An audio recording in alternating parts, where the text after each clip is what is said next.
La fonction logarithme népérien, propriété et définition. Dans ce cours, nous allons tout d'abord introduire une nouvelle fonction usuelle, la fonction logarithme népérien, en donnant sa définition et ses propriétés immédiates. Ensuite, nous démontrerons les propriétés de cette fonction qu'il est important de connaître. Commençons par donner la définition de cette nouvelle fonction. Conformément à l'esprit du programme officiel, nous allons définir la fonction logarithme népérien à l'aide du théorème des valeurs intermédiaires et à partir de la fonction exponentielle.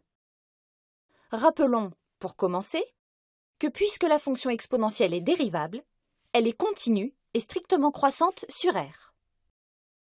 Nous savons aussi que la limite lorsque x tend vers moins l'infini de e de x est 0, et que la limite lorsque x tend vers plus l'infini de e de x est plus l'infini. L'image de l'ensemble R par la fonction exponentielle est l'intervalle ouvert 0 plus l'infini. D'autre part, d'après l'un des corollaires du théorème des valeurs intermédiaires, pour tout nombre réel lambda strictement positif, il existe un unique réel t, tel que e de t est égal à lambda. Le réel t, unique solution de l'équation e de t égale lambda, sera appelé le logarithme népérien de lambda et sera noté ln de lambda. Nous retiendrons donc la définition suivante pour la fonction logarithme népérien. La fonction logarithme népérien, notée ln, est la fonction définie sur l'intervalle ouvert 0 plus l'infini qui, à tout réel x strictement positif, associe l'unique solution de l'équation d'inconnu t, e de t égale x. L'inconnu réel t est noté ln de x ou par abus ln de x sans les parenthèses. Autrement dit, pour tout réel x strictement positif, la fonction logarithme népérien est la fonction qui vérifie l'égalité e de ln de x est égal à x. Énonçons quelques propriétés découlant de la définition.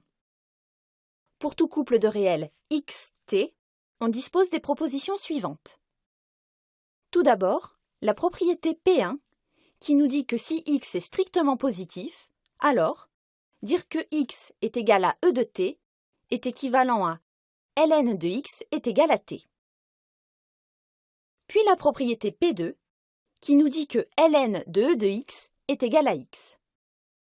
Enfin, la propriété P3 qui nous dit que ln de 1 est égal à 0 et que ln de e est égal à 1. Démontrons ces affirmations. P1 n'est qu'une autre transcription de la définition donnée précédemment. Pour P2, prenons x un réel. On sait que e de x est strictement positif. D'autre part, si on nomme t l'équation ln de e de x, d'après P1, e de t est alors égal à e de x. Or, d'après nos connaissances sur la fonction exponentielle, si e de t est égal à e de x, alors t est égal à x. Comme on a posé t égale ln de e de x, et qu'on vient de démontrer que t est égal à x, on retrouve la propriété ln de e de x est égal à x. Pour P3, on sait que e de 0 est égal à 1.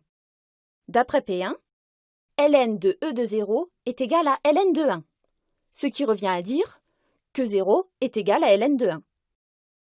D'autre part, comme e de 1 est égal à e, et toujours d'après P1, ln de e de 1 est égal à ln de e. On obtient donc 1 égale ln de e, comme le dit la proposition 3 de la propriété. Maintenant que nous avons vu les définitions de la fonction logarithme népérien et ses propriétés immédiates, étudions d'autres propriétés, moins évidentes, mais utiles pour caractériser cette fonction. On dispose tout d'abord d'une relation fonctionnelle. Pour tout couple de réels AB strictement positif, on a l'égalité suivante. ln de A multiplié par B est égal à ln de A plus ln de B.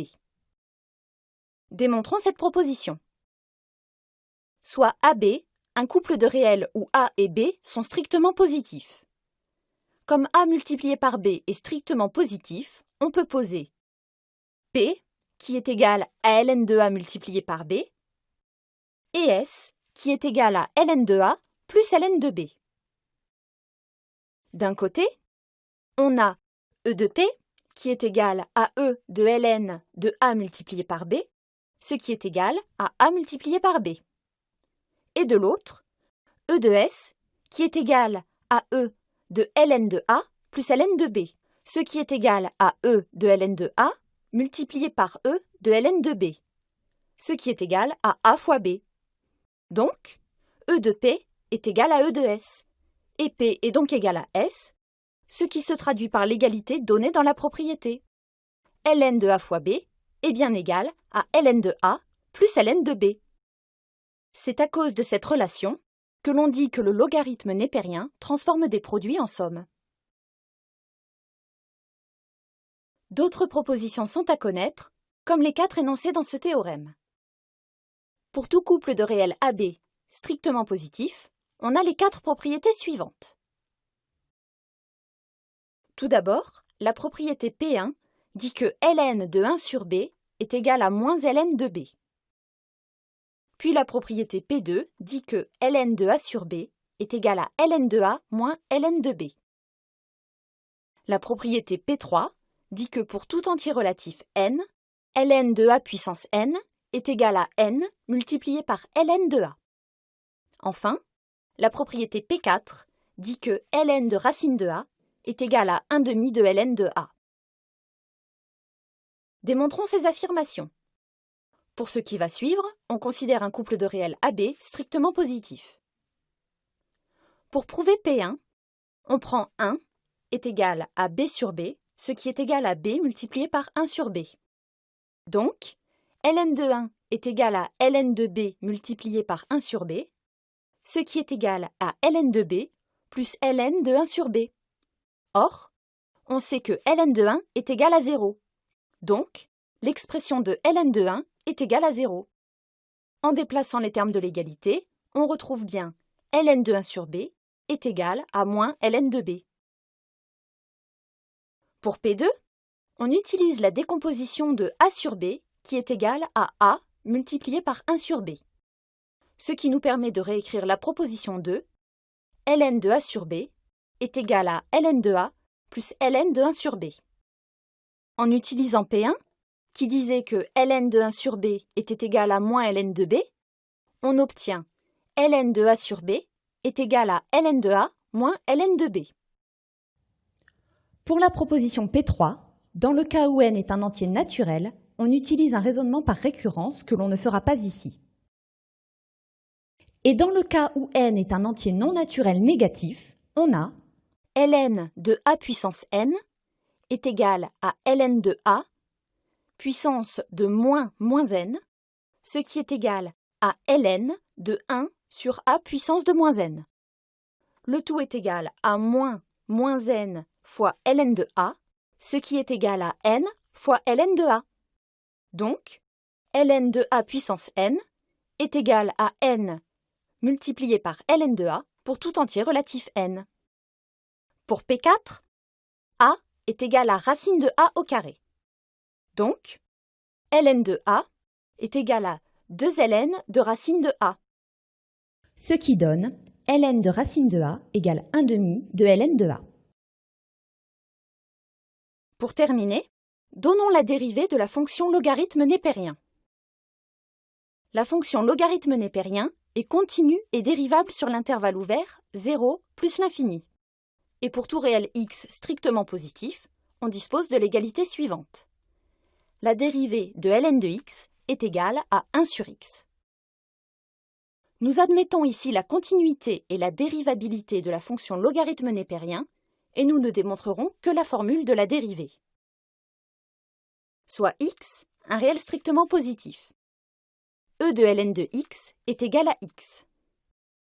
Or, la fonction logarithme népérien est dérivable sur l'intervalle ouvert 0 plus l'infini. Donc, la fonction qui à x associe l'exponentielle de ln de x est aussi dérivable. Et on peut écrire que la dérivée de e de ln de x est égale à la dérivée de x. Autrement dit, la dérivée de ln de x multipliée par e de ln de x est égale à 1. Et la dérivée de ln de x multipliée par x est également égale à 1. Et finalement, en déplaçant les termes de cette dernière égalité, on retrouve bien que la dérivée de ln de x est égale à 1 sur x.